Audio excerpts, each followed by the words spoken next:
tous. J'ai besoin d'un secrétaire de séance. Je propose de l'être. Je te passe la parole pour faire l'appel. Madame Benoît. Présente. Madame Briat. Présente. Madame Cavaret. Madame Chabel. Madame Chalupet. Madame Daniel. Présente. Madame Hersan. Là. Madame Joran. Présente. Madame Monod. Présente. Madame Neveu me donne pouvoir. Madame Pain. Présente. Madame Papy. Présente. Madame Perretto. Présente. Madame Pinson. Présente. Madame Roussel. Présente. Madame Trémolière. Madame Van Elsu. Présente. Monsieur Blondel. Présent. Monsieur Bouffel. Absent. Monsieur Collat. Présent. Monsieur Koulibaly. Présent. Monsieur Dartois. Présent. Monsieur Ferloni. Présent. Monsieur Grillat. Présent. Monsieur Jarry. Présent. Monsieur Legendre. Présent. Moi-même. Monsieur Leveigneur. Oui. Madame Saintier. Monsieur Saintier. Présent. Pas pourquoi j'ai Madame Saintier. Monsieur Thierry. Présent. Monsieur Torel. Présent. Le quorum est atteint. Merci. Je vous informe que le conseil municipal est enregistré et sera diffusé sur la chaîne YouTube de la commune fin de semaine ou début de l'autre. Donc, affaire générale, première délibération, l'approbation du procès-verbal de la séance du conseil municipal du 10 février 2026. Y a-t-il des questions, des observations? Oui. Alors, nous ne pouvons pas voter ce PV parce que tout simplement le débat concernant la protection des élus n'a pas été relaté comme il s'est réellement passé. Et je voudrais que mes propos d'aujourd'hui apparaissent sur le PV de la réunion d'aujourd'hui. Pas de souci, je prends note. Et je voudrais savoir pourquoi d'ailleurs. Pourquoi tous les propos ne sont pas Parce que relatés. c'est un compte-rendu. Donc voilà, le compte-rendu a été fait comme il pensait être fait. Un compte rendu succinct, Oui, là, comme vous avez l'habitude. exactement.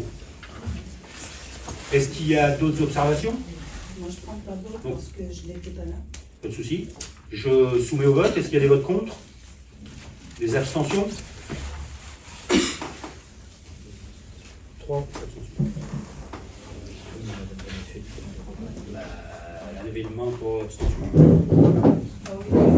Madame Van Elsen, vous vous abstenez ou vous Non, je ne prends pas ne vote. prenez pas parole? Non, mais parce que vous avez levé la main pour l'abstention. Il y a combien d'abstentions? 2. 2. D'accord. Donc, délibération numéro 2. Achat et vente de terrain aux sociétés LR Logistique et SARL de la Mare au Cerf. Donc, la présente délibération comprenant l'achat et la vente de terrain va permettre de finaliser la régularisation foncière de la rue Pierre et Marie Curie. Pour rappel, suite à la réfection de cette voie réalisée par l'agglomération Seineur, il a été constaté que cette rue était implantée sur un foncier appartenant à la SNCF et que du foncier communal se trouvait dans la cour de la société LR Logistique. Aussi, la commune du Val d'Azé a racheté en 2024 une parcelle de 3717 m² à la SNCF au prix de 12 € le mètre carré pour une somme de 44 604 € en vue de mettre en œuvre cette régularisation foncière.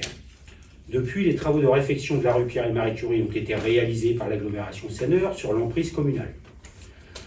Depuis, un relevé de géomètre, avec voir le plan ci-dessous, a été réalisé par la commune. Il montre que 2033 m², la parcelle 022 AK 360 de terrain communal doit être cédée à LR Logistique et SARL de la Mare au Cerf, et qu'une parcelle de 58 m², la parcelle 022 AK 362, appartenant à ces deux sociétés, doit être cédée à la commune. Il y a donc deux biens concernés par cette régularisation, la parcelle 022 AK 360 pour une vente, pour 2033 m² à vendre par la mairie. Cette parcelle, pour une raison que l'on ignore, appartient à la commune alors qu'elle se situe dans la cour bitumée de l'entreprise LR Logistique. SARL de la Mare au Cerf, derrière sa clôture.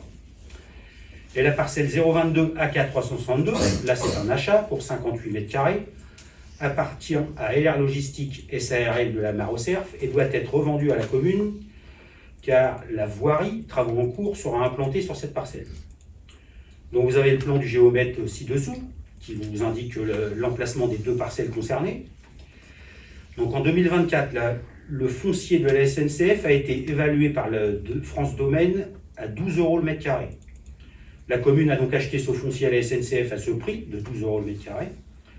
Aussi, la commune a proposé à la société LR Logistique SARL de la Mare au Cerf le rachat de la parcelle 022 AK 360 pour 2033 mètres carrés et la revente de la commune pour la parcelle 022 AK 362 achat pour 58 mètres carrés sur la base de ce prix. L'avis de France Domaine confirme ce prix de 12 € le mètre carré. Après échange de courrier, la commune et la société LR Logistique SARL de la Mare au Cerf sont d'accord sur le prix et les surfaces des parcelles. Vous avez l'avis de France Domaine en annexe de cette délibération. Est-ce que vous avez des questions, des observations? Pas de questions, pas d'observations, donc je soumets au vote. Est-ce qu'il y a des votes contre? Des abstentions? Unanimité, merci. Pour les affaires financières, la délibération numéro 3, convention financière entre la commune du Val d'Azé et le logement familial de l'Eure, je passe la parole à M. Jarry pour les délibérations suivantes. Pardon. Merci Monsieur le maire et bonjour à tous. Donc le point numéro 3, la convention financière entre la commune du Val d'Azay et le logement familial de l'Eure. Donc il s'agit en fait d'une convention que l'on passe annuellement avec LFE pour la commune prenant en charge donc la partie entretien des espaces verts autour donc des logements, et donc il y a une convention financière qui a été revalorisée cette année de 105 € pour un montant total dans la convention de 11 755 € pour cette année. Est-ce qu'il y a des questions? Pas de questions, pas d'observation, je passe au vote. Y a-t-il des votes contre? Des abstentions? Unanimité, je vous remercie. Donc je garde la main pour le point 4. Donc pour les investissements avant le vote du budget 2026, donc on a déjà autour des 2 conseils municipaux précédents, on a déjà listé quelques opérations d'investissement à réaliser impérativement avant le vote du budget qui aura lieu fin avril. Donc là on a une 3e liste qui arrive pour faire face à ce qui est besoin de faire au niveau de la commune. Donc quelques achats à faire, notamment pour une bâche, des végétaux, les volets roulants sur l'école du Petit Charlemagne qui sont cassés. Voilà. Donc il y a des crédits supplémentaires pour 12 700 € à ajouter donc aux 239 750 € préalablement votés. Donc un total de 252 450 €, donc, qui seront bien sûr inscrits au budget 2026. Est-ce qu'il y a des questions? Oui. Est-ce que vous pouvez nous en dire plus sur les bâches? Quel genre de bâches? Alors, je n'ai pas la technique sur la bâche, enfin, c'est simplement pour éviter que ça ruisselle. Alors, c'est des bâches parce qu'en fait, on a décidé de faire notre compost nous-mêmes. Donc, les services techniques mettent les déchets végétaux que l'on recueille, le bois broyé, l'herbe et tout ça en tas. Et l'achat de ces bâches, c'est pour bâcher le tas, pour accélérer la décomposition et produire le compost en local.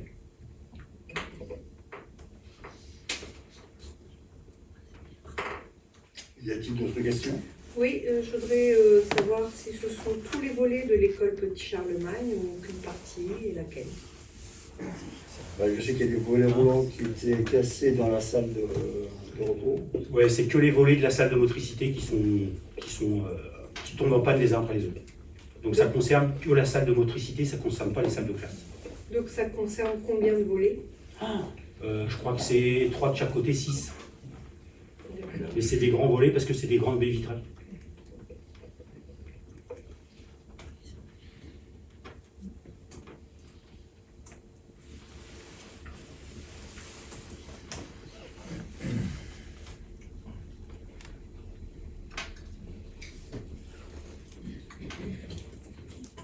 D'autres observations? Madame Ozo? Non? Non. Ok, très bien. Donc je passe au vote. Y a-t-il des votes contre? Des abstentions? Unanimité? Je vous remercie. Le point suivant, donc le rapport d'orientation budgétaire 2026. Donc ce rapport a été joint à l'ordre du jour. Donc tout le monde a pu en prendre connaissance. Donc je ne vais pas vous le relire. Je vais simplement vous faire une présentation synthétique et je dirais graphique de ce rapport d'orientation budgétaire. Et après, bien entendu, si vous avez des observations et des questions, je pourrai répondre. À partir du moment où c'est du financier, bien entendu, non, je ne suis pas technicien. Alors, dans ce rapport, pour l'année 2026, donc déjà, je rappelle comment a été élaboré ce rapport et dans quel contexte, notamment au sujet du contexte communal et des perspectives, parce que là, on est sur l'exercice à venir 2026. Donc, comme vous le savez, tous les ans, pendant encore 2 années supplémentaires, enfin 2026 plus 2 années supplémentaires, nous allons avoir la CNRACL qui va augmenter de 58 000 €. Donc tout ça, ce sont des charges en fait de fonctionnement supplémentaires, incompressibles, qui vont venir graver notre budget, avant même qu'on ait lancé toute opération. Il y a donc également la mise en œuvre d'une indemnité différentielle suite à l'augmentation du SMIC. C'est un coût supplémentaire de 18 000 €. Donc vous voyez déjà rien que sur le chapitre 012, ça fait un total de 76 000 €. Ensuite, il y a l'impact de la loi Egalim sur le marché de fourniture des repas. Le coût estimé 30 000 € sur le budget 2026. Là aussi, c'est une obligation réglementaire. L'inflation, que l'on subit tous, et encore là, on ne sait pas où on va avec le contexte extérieur aujourd'hui. Mais le chapitre 11, qui est l'achat de tous nos produits et autres, est impacté par cette inflation. Et elle est estimée donc à un surcoût de 24 570 €. Ensuite, les charges prélevées par l'État dans le cadre du DILICO, pour 30 000 €, même si au moment de l'établissement de ce rapport, on ne savait pas trop à quelle sauce on allait être mangé. Aujourd'hui, on le sait, on a un peu plus de précision, néanmoins, à la date du rapport, on n'était pas fixé. Indépendamment de ces hausses de charges, nous devons enregistrer des baisses de recettes de fonctionnement, notamment avec le tassement de la recette en DMTO. On a pris 50 000 € de moins par rapport au budget 2024. Et donc, pour rester sur les mêmes bases que le budget 2025. Et puis, une baisse, on doit anticiper une baisse de la DGF de 4 000 € du fait de la baisse de la population. Vous savez que la DGF est calculée en fonction du nombre d'habitants. Voilà. Donc tout ça, avant toute opération budgétaire et d'estimation, on a une somme de 214 570 € à impacter sur le budget. Alors, pour pouvoir parler de prévision, il faut savoir déjà où est-ce qu'on est précisément. Donc vous avez ici à l'écran le compte administratif provisoire de 2025. Donc 2 sections au niveau de la comptabilité des collectivités, une section de fonctionnement et une section d'investissement. Donc pour le recette de fonctionnement, nous avons enregistré un montant de 7 212 542 €, des dépenses pour 6 872 402 €, soit un résultat de l'exercice de 340 141 €. Il y a le report de l'année 2024 pour un montant de 2 204 469 €, soit un résultat à affecter de 2 544 610 €. Au niveau de l'investissement, nous avons enregistré des recettes pour 2 969 266 €, des dépenses pour 1 926 653 €, soit un résultat de l'exercice de 1 253 933 €. Il y a un report de l'exercice 2024 de moins 211 320 €, soit un résultat affecté de 1 042 613 €. Là-dessus, nous avons des restes à réaliser pour un montant de 939 373 €, soit un résultat de la section d'investissement positif de 103 240 €. Alors juste un chiffre qui peut paraître un petit peu ordinaire, je dirais, c'est au niveau des recettes d'investissement. Vous voyez que nous avons enregistré un montant assez important. C'est surtout lié au versement des subventions qui nous ont été attribuées lors des travaux pour la tranche de travaux sur l'espace culturel Marcel Pagnol. C'est pour ça que ces recettes sont arrivées donc, en 2025, en épuisant. Ensuite, donc, je vais vous parler donc, des recettes réelles de fonctionnement. Donc, là où on peut constater donc, la stagnation de ces recettes, hein, notamment, comme je vous l'ai dit tout à l'heure, la fiscalité est très atone. Aujourd'hui, donc, la commune ne peut agir que sur le foncier bâti, pratiquement. Le reste, donc, ce sont des compensations, soit par la collectivité Seine-Araglo, soit par l'État. L'augmentation que l'on peut constater, c'est simplement l'augmentation des bases sur le chapitre 731, donc qui impacte en fait les recettes fiscales. Donc c'est le pavé orange sur le slide. L'augmentation qui perdure, c'est due à l'augmentation des bases. On enregistre, donc, comme je l'ai dit tout à l'heure, une baisse des droits de mutation. On est passé de 155 000 € à 105 000 € en 2024 et 2025. Et puis donc la DGF qui reste en stagnation parce que la commune perd de la population. En 2026, sur le chapitre des produits et ventes, prestations et autres, vous voyez qu'en 2026, on a estimé le montant des recettes à 562 000. En fait, c'est pour anticiper, maintenant on peut le faire, on peut anticiper la hausse des locations, notamment sur le CNP. C'est pour ça qu'on a un chiffre un peu plus important. Donc voilà pour les recettes qui malheureusement, comme vous le voyez, ne franchissent pas beaucoup les 7 millions d'euros. Ensuite, au niveau des dépenses de fonctionnement. Donc là, plusieurs grands chapitres. On va commencer par le bas, donc le chapitre 11, qui est représenté en bleu. Donc c'est ce chapitre qui enregistre donc, toutes les dépenses relatives aux fluides, mais aussi aux repas de cantine. Donc les fluides, c'est tout ce qui est eau, électricité et gaz.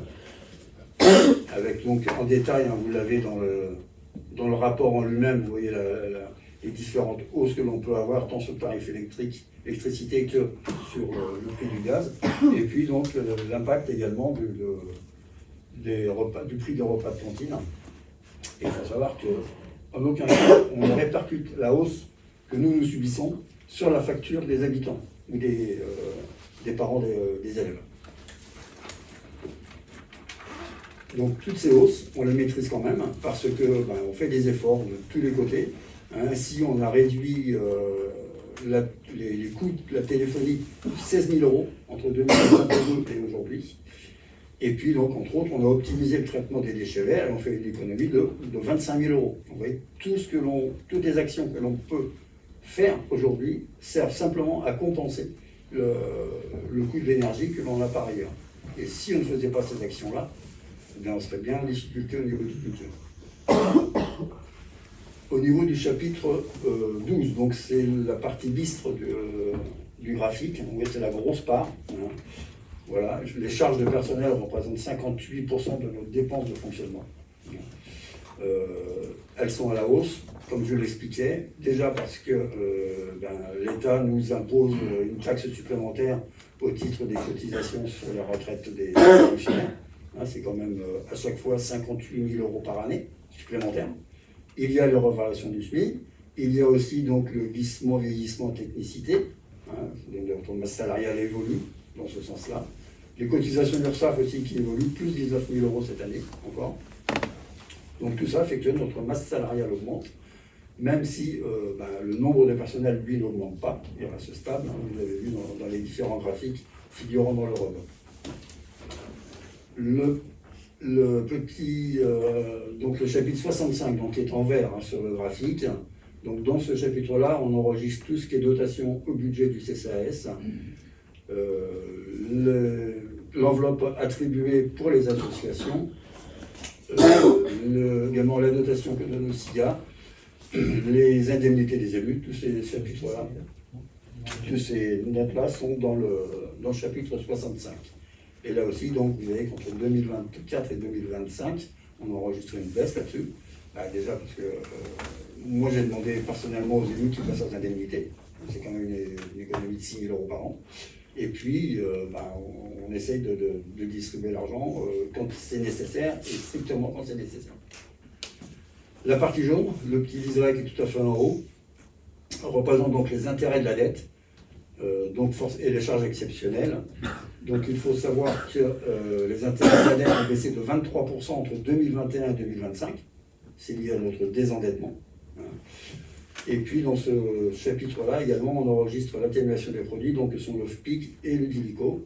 Comme je l'expliquais tout à l'heure, on a tenu compte quand même de cette ponction possible du gouvernement sur les caisses des collectivités locales. Donc voilà pour les dépenses de fonctionnement. Sur ce graphe, donc je tenais à vous le présenter parce que vous voyez que nos actions quand même et puis notre gestion nous permet de maîtriser l'effet ciseau, à savoir que nos dépenses entre 2024 et 2025 globalement augmentent moins vite que les recettes. Donc ce qui fait qu'on se préserve notre capacité de financement par la suite pour permettre à la commune d'investir et de pouvoir continuer à vivre sereinement. Voilà. Alors pourquoi est-ce qu'en 2026 il y a cette remontée de nos dépenses de fonctionnement?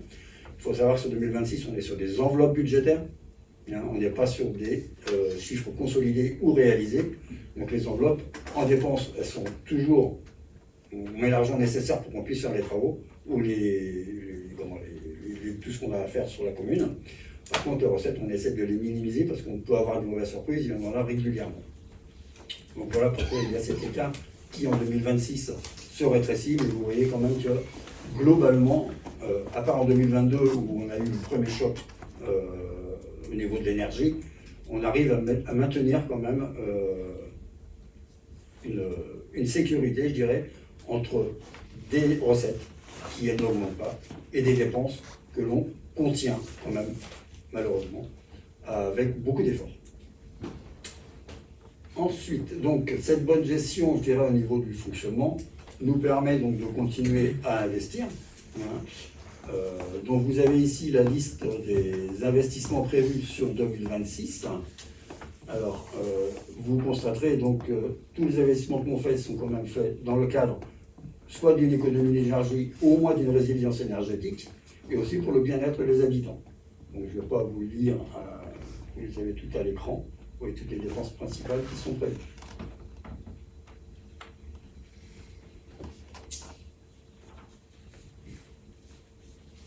Comment est-ce qu'on finance nos investissements? Donc, comme vous le savez, donc, nous, chaque année, en moyenne, depuis 2021, nos dépenses d'investissement s'élèvent à 1 600 000 €. Donc, ce n'est pas négligeable. Une somme importante pour une commune comme la nôtre. Et tous ces investissements ont été faits avec nos fonds propres et les subventions. C'est la partie orange, les subventions. Les subventions ou les partenaires financiers. Alors ça peut venir de l'aglo, effectivement, mais également de l'État, par intermédiaire du fonds vert ou tout autre organisme. Voilà. Et jamais, depuis 2021, on a dû emprunter pour réaliser nos investissements. On a toujours eu la ressource nécessaire en interne pour faire tous ces travaux.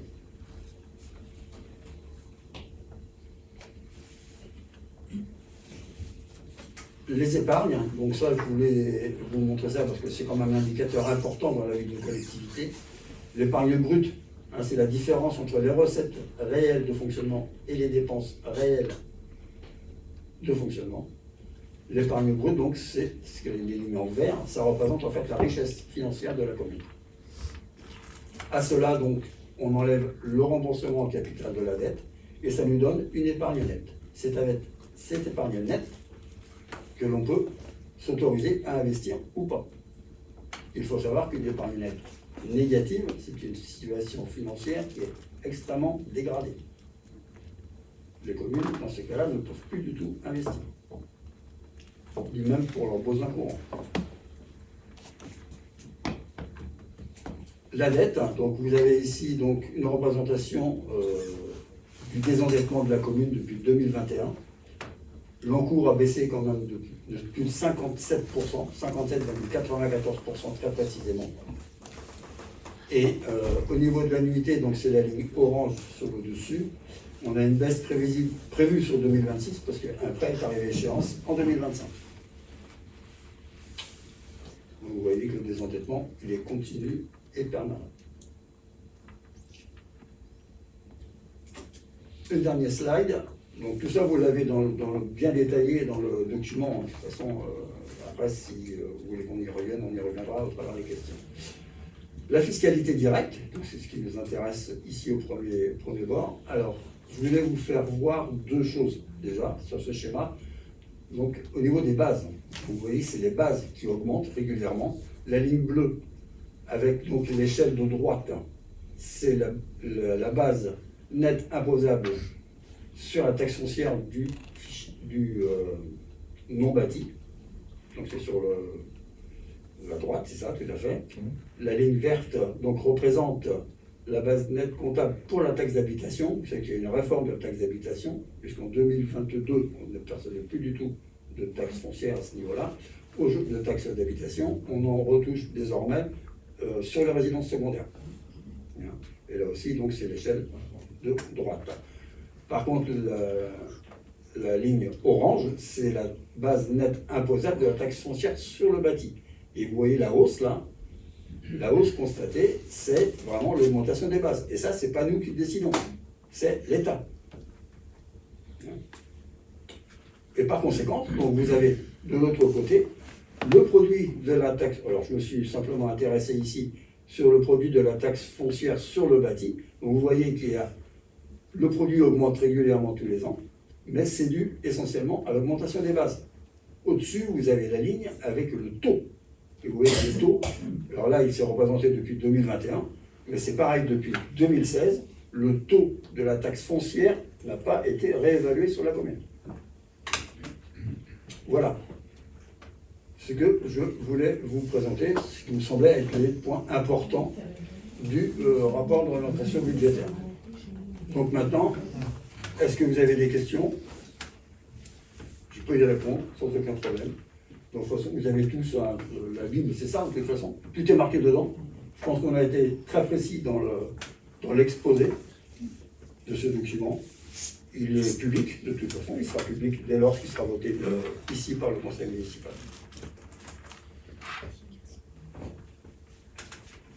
Avez-vous des questions? Pas de questions? Pas d'observations? Écoutez, donc je soumets au vote. Y a-t-il des votes contre? Des abstentions? 2 abstentions.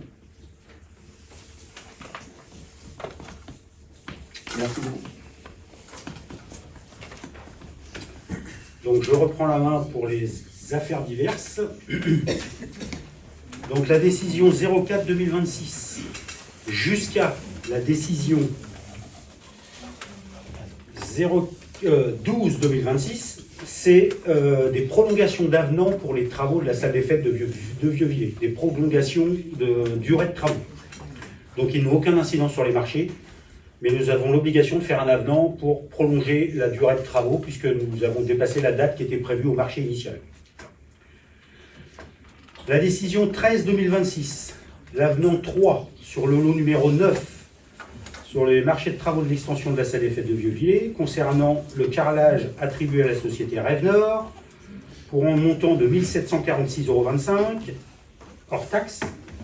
Sur l'ajout de prestations supplémentaires, c'est la réalisation d'une chape liquide avec isolation thermique et suppression partielle du carrelage extérieur suite aux ajustements techniques du projet.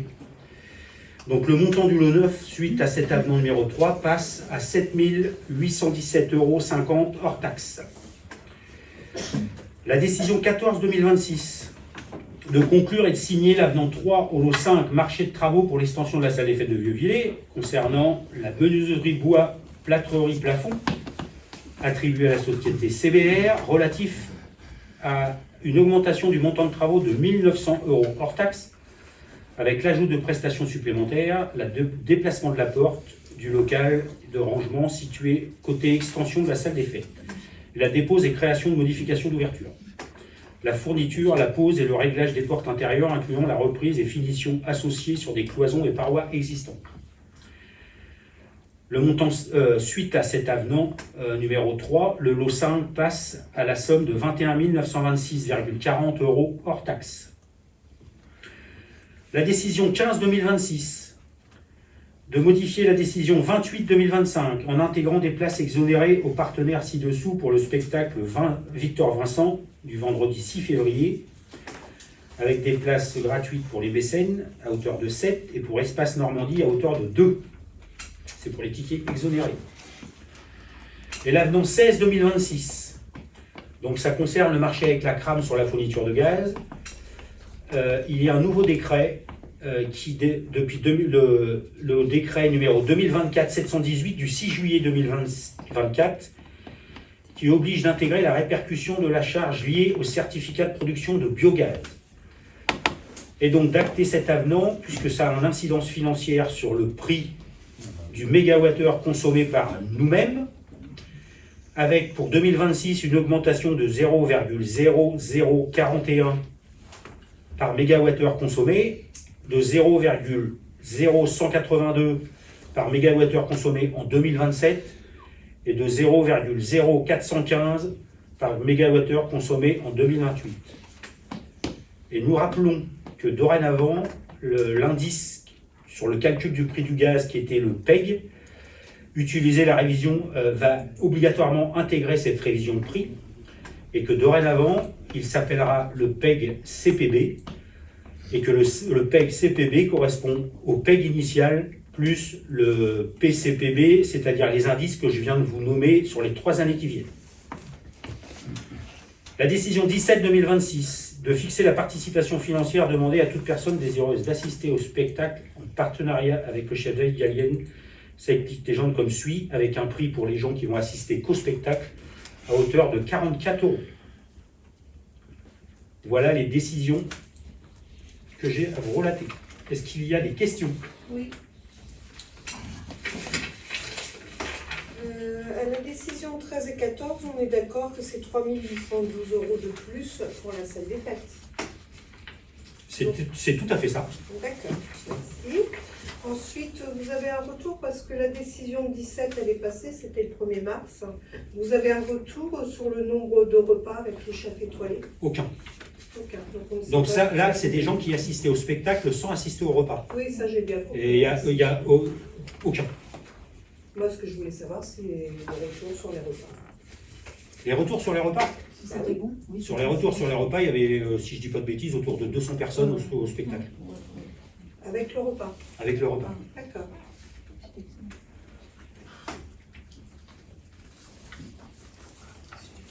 Est-ce que vous avez d'autres questions ou observations? Moi, j'en ai. Oui. Je voulais souligner le travail important mené par les services pour l'élaboration du ROB. Il est très complet et je veux le souligner. Merci. C'est un travail important qui est mené, il faut le dire parce que Et on a affaire à un connaisseur en tant que président de l'agglomération chargé des finances. Donc écoutez, je vais clore ce conseil municipal et